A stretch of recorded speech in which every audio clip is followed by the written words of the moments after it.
This is Lisa from Mobile Tech Review, and say hello to my little friend. This is the Asus ZenBook 3 UX390A.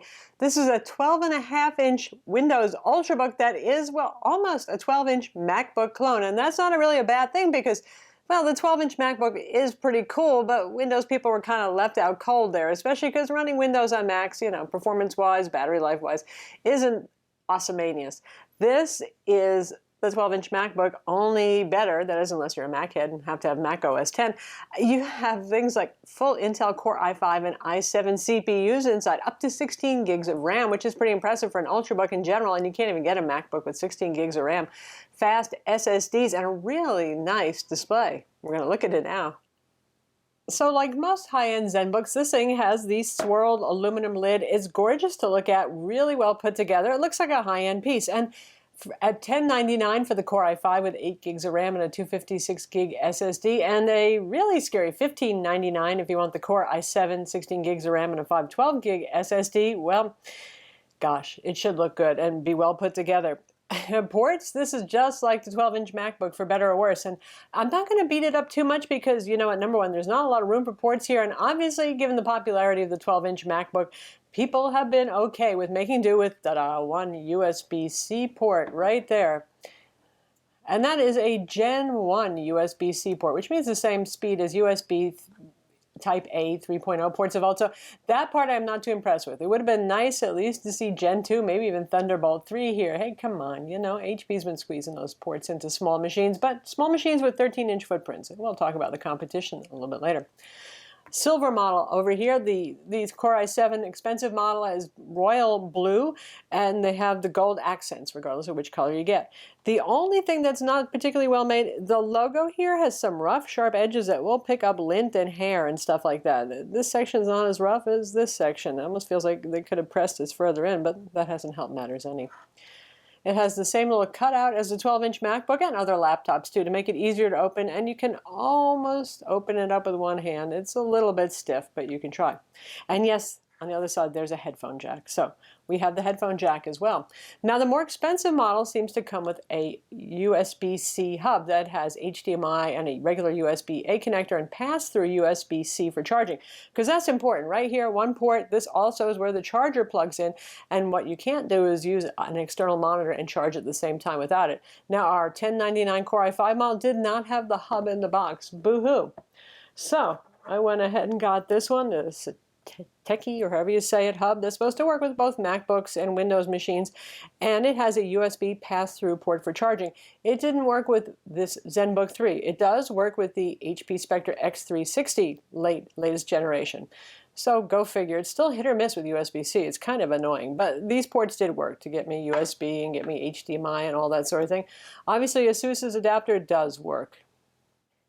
Inside we have Intel's 7th generation Kaby Lake dual-core 15-watt CPUs. Yep, that's right, the just released generation, first out for dual-core Ultrabooks. The quad cores are coming later.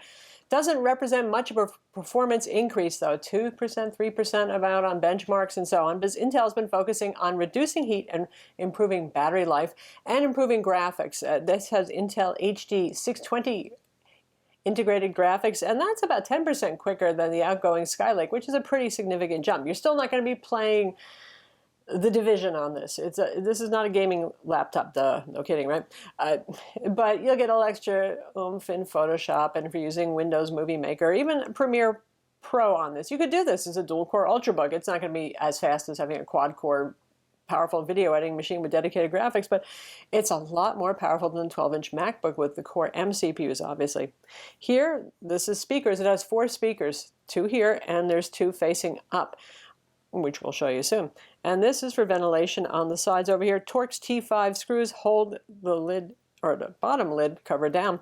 And once you unscrew these, there's no real annoying clips to fight with or anything like that. It's really easy to take this off. And inside, you can upgrade the SSD. The RAM is soldered on. It is high-speed DDR3 RAM. It's a little higher speed than normal. It's just looking for a little punch there, I guess.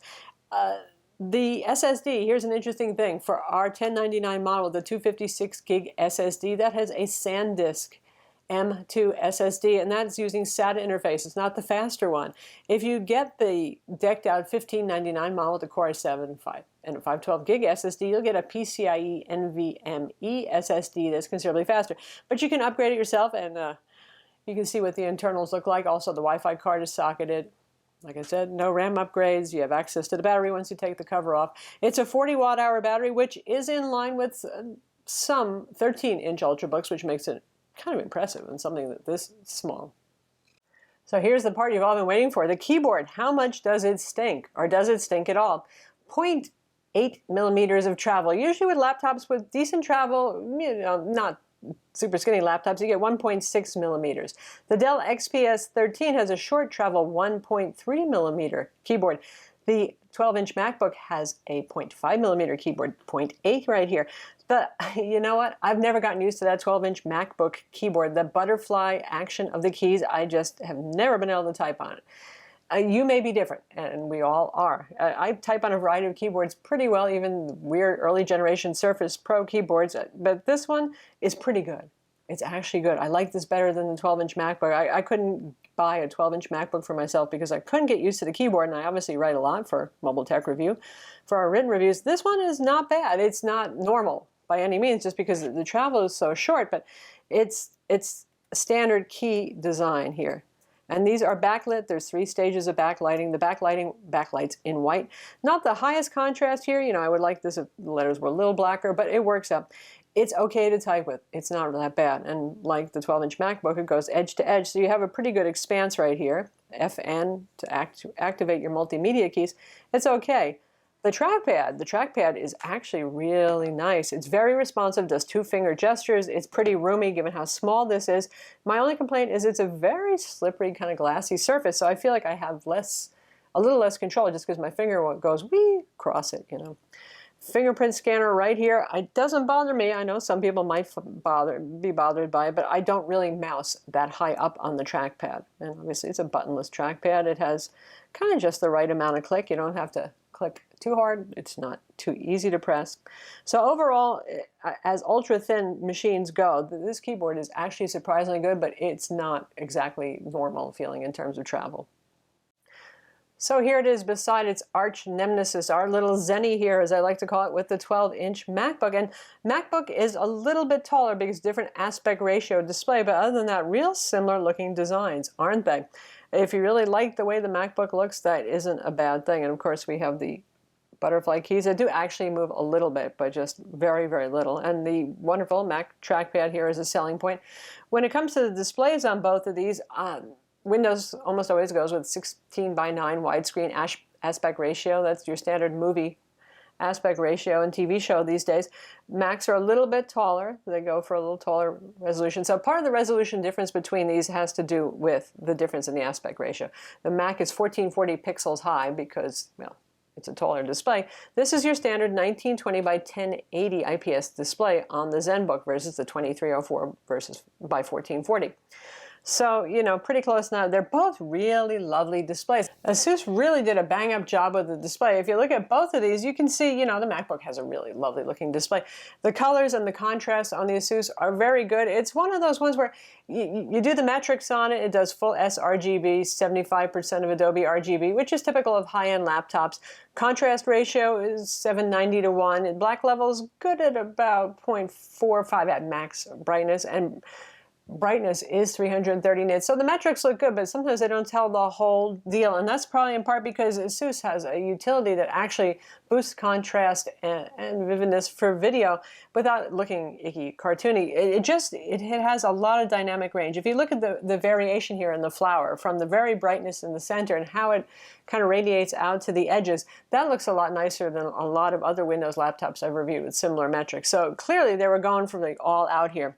Likewise, they wanted to compete with the MacBook, which has surprisingly good speakers. I mean, Apple typically does, by having a 4-speaker system. So there are 2 on the bottom and there's 2 over here. And boy, are these loud and full sounding, which makes me mad. Why? Because I have the ASUS ROG GL502 VS gaming laptop, 15.6 inch that we recently reviewed. Why does that have such anemic audio? And this thing sounds fantastic. This is louder than my ROG. Wow. So in terms of the competition, well, this is real interesting because this itsy little 12.5-inch MacBook clone can go up against the Dell XPS 13 that we have sitting underneath. In terms of performance, same Core i5, i7 CPUs, SSD, fast SSDs. Yeah, now the XPS 13 is the smallest footprint 13.3-inch laptop in the land currently. And as you can see, there's really not that much of a difference in the footprint size. So in terms of portability, the XPS still rocks. But when you talk about weight, you're talking about around 2.8 pounds for the XPS. Depends whether you get which touchscreen you get, which resolution, all those things affect the weight. And this is 2.09 pounds. It's significantly lighter. We're talking about almost a third of the weight difference.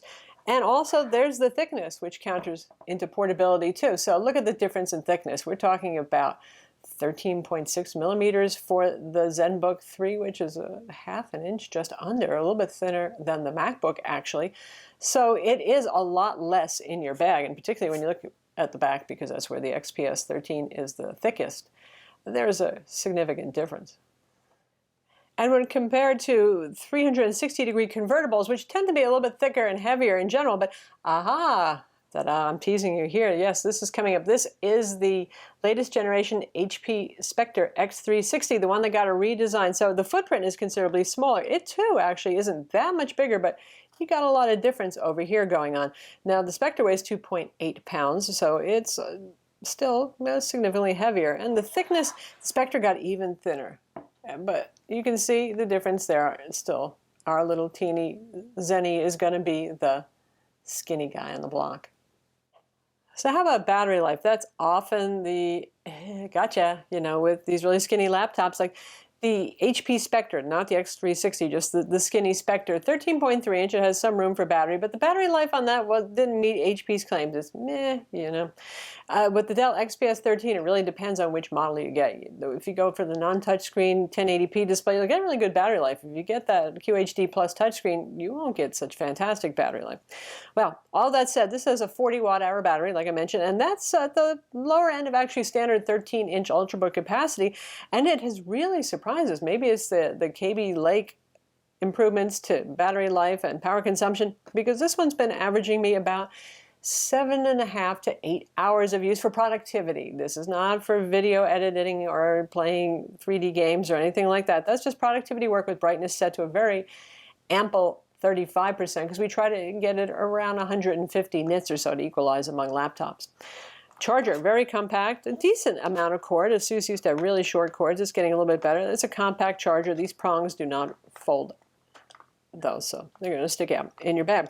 So battery life is actually pretty good on this. And by the way, we might not have gotten a nice little hub in the box with our lower end model here, but you do get this genuine piece of vinyl here. It's not a bad looking cover case, and it actually has this nice microfiber interior, so it'll keep your ZenBook clean, though the ZenBook doesn't really show much in the way of fingerprints, not the silver one anyway.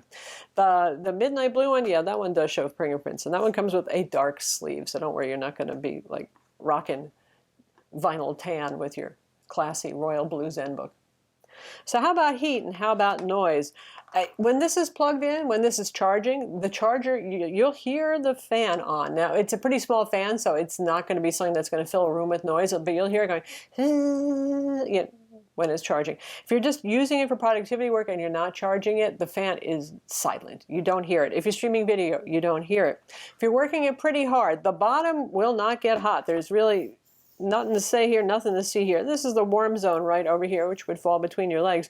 It doesn't get burning hot. In fact, our Spectre X360 gets hotter. Go figure. And it has a bigger chassis and is thicker. Now you will notice some heat coming out from this area over here, and some warmth in the keyboard too. Now the CPU, because this is so thin, is right under the keyboard. So there's one little hot zone, but right around there, and it's warm here, but it's not hot.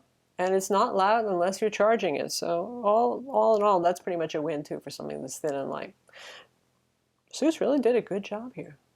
So there it is, the 2.09 pound ZenBook 3. It is trivial to carry anywhere, even the charger is small. Performance is really good on this, and it doesn't get too hot, and it has a really lovely display. But you know, if you want a touchscreen, it's on the outs. And I can understand, particularly with smaller laptops, I like touchscreens. But overall, with the starting price of $10.99, if you need the smallest and fastest thing you can get, well, this would be it. I'm Lisa from Mobile Tech Review. Be sure to visit our website for the full written review and subscribe to our YouTube channel for more cool tech videos. And hey, if you like this video, thumbs up.